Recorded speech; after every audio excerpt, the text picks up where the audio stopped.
So the story is told of a man who was looking under a street light in the grass and the sidewalk, and a police officer came up and said, "What you doing?" He said, "Well, I lost my keys." And so the police officer starts looking, the man's looking, and they're looking for a little bit, and the officer finally says, "Where'd you lose them?"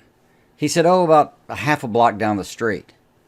He said, "Why in the world are you looking here?" He said, "Oh, the light's a lot better here."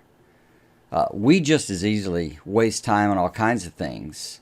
And today I want to address really the hope that you won't waste your time on curriculum if you're not doing these three things. So there are three things that you need to focus on and wake up about as to why you might want to not worry about curriculum. So here's the first one. If you're not organizing your day into frames, a curriculum is not going to be useful to you. So what I mean by frames is basically, you have like morning and afternoon and evening. So those are frames. And the stuff you do in the morning probably needs to be a little different than the stuff you do in the afternoon, different in the evening.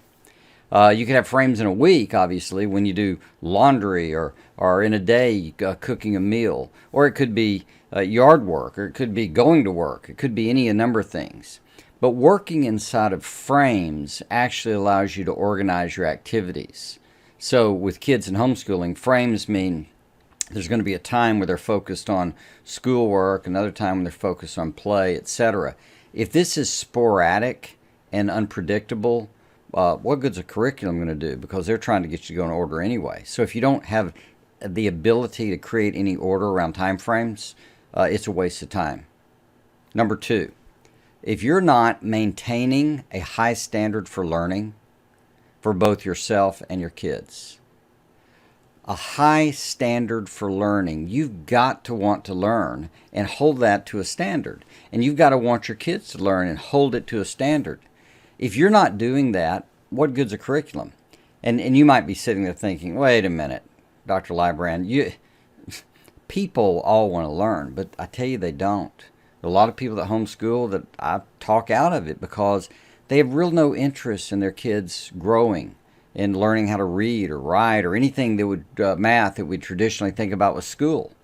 And if they don't, they don't. It's their right and privilege, and people can make different choices. That's all great. But getting a curriculum and not having a standard for learning is not going to work. And what you need to do is quit wasting your time or raise your standards. Start reading and modeling something you want the kids to do. So here's the third thing. If you're not doing this, that is committing to homeschool for at least 1 full year.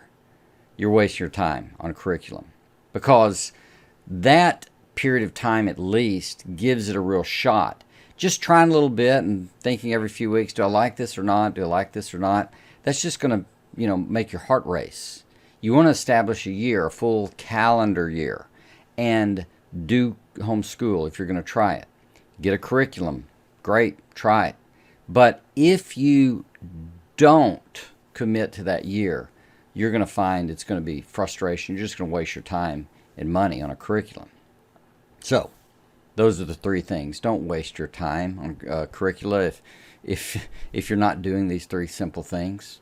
So if this is helpful, I'd love you to subscribe to this channel. There are some free gifts we offer to get you started or continue going in homeschooling. It'll be listed below at independenthomeschool.com /free gifts.